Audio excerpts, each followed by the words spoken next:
Hello bee people, welcome back to another episode of Let's Talk About Bees. On today's video we continue with our video series on our new ebook, and today is episode number 5. So without further ado, let's begin with our presentation. Okay, so of course, this video is sponsored by our own brand, Hummingbee, and we're talking about the 10 shocking facts about bee products that will help you and your family avoid getting sick. So as I was mentioning, this is our new ebook. You will find the link to download it on the description down below. And today we're talking about fact number 5. If you like this type of content, please consider giving this video a thumbs up and subscribing to the channel so you'll notified every time that we post a new video. Okay, let's begin. So as always, a quick disclaimer: I'm not a doctor, I'm just a beekeeper with over 25 years of experience, and I'm just trying to share some of the scientific knowledge that is around bee products. Okay, so on fact number 5 that we mentioned on our ebook, the fact number 5 is: if I'm allergic to bee venom, I'm also allergic to bee products. Well, that's a very good question that I usually get, and we talk about it extensively on the ebook, but I'm trying to give some insights here in this video. Okay, guys, so allergies are a very complicated subject, and you might be allergic to just one substance or a wide variety of substances. Now, there's a myth around bee products, and it is that because if a bee stings you and you have an allergic reaction, an allergic reaction is very different from swelling. I'm going to talk about that later on, but a systemic allergic reaction, if you have that with when a bee stings you, that doesn't necessarily mean that you will be allergic to bee products, and I'm gonna mention a specific case about that just in a moment. Now, you might be allergic to bee stings and to bee products, but the fact that you're allergic to bee stings does not mean that you will be allergic to bee products. So in that case, you will have to proceed carefully. If you if you think you might be allergic to bee products, you can try a specific bee product little by little and see if you also react to that. But as I was mentioning, it does not mean that you will be allergic to bee products as well. So this is our lineup of products, and on bee products I've mentioned on previous videos and on the other facts that you find on the ebook. But you have honey, bee pollen, propolis, royal jelly, and so on. And you might be allergic to one of them, but you don't have to be allergic to all of them, or you don't necessarily have to be allergic to any of them.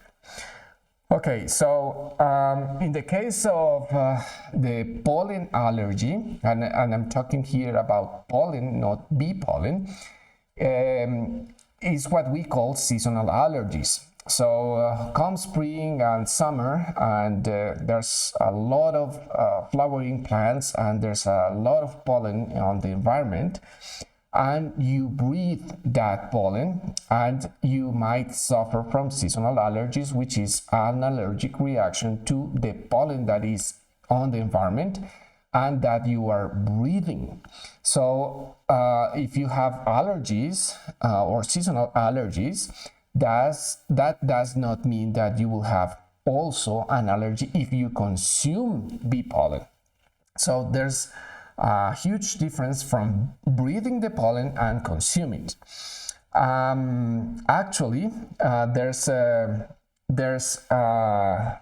an antioxidant in bee pollen called myricetin that I've talked about previously, and that antioxidant in bee pollen, when you consume it regularly, that helps with controlling the symptoms of seasonal allergies. So if you suffer from seasonal allergies, actually the consumption of bee pollen might help with that. Something that I forgot to mention is that most of the substances that provide an allergic reaction are proteins.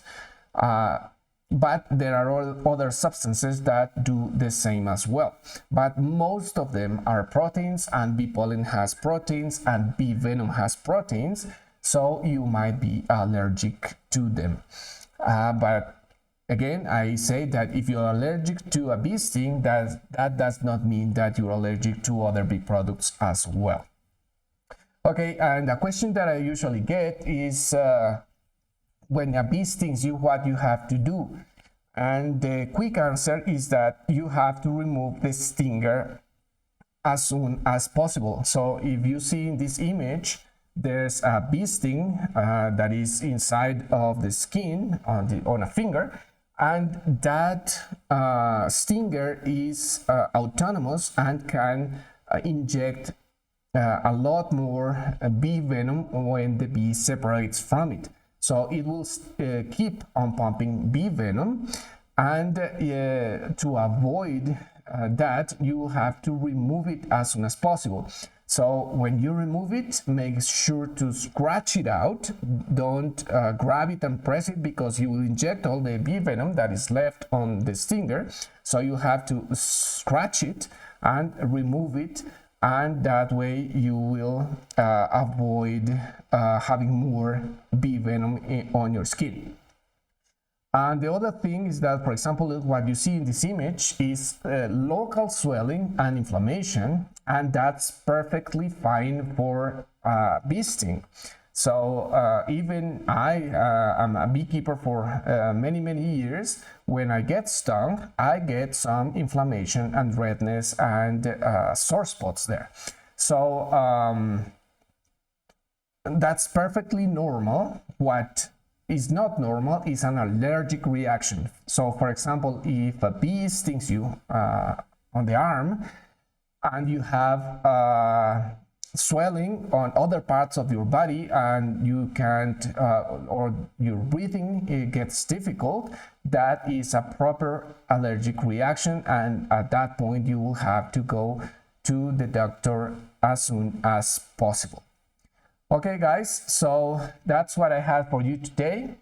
So remember, you can download your ebook on the description down below, and make sure to give this video a thumbs up, to subscribe to the channel, and activate the notification bell so you get notified when we go live again. Okay guys, so thank you very much for attending this video, and hope to see you soon. Bye bye.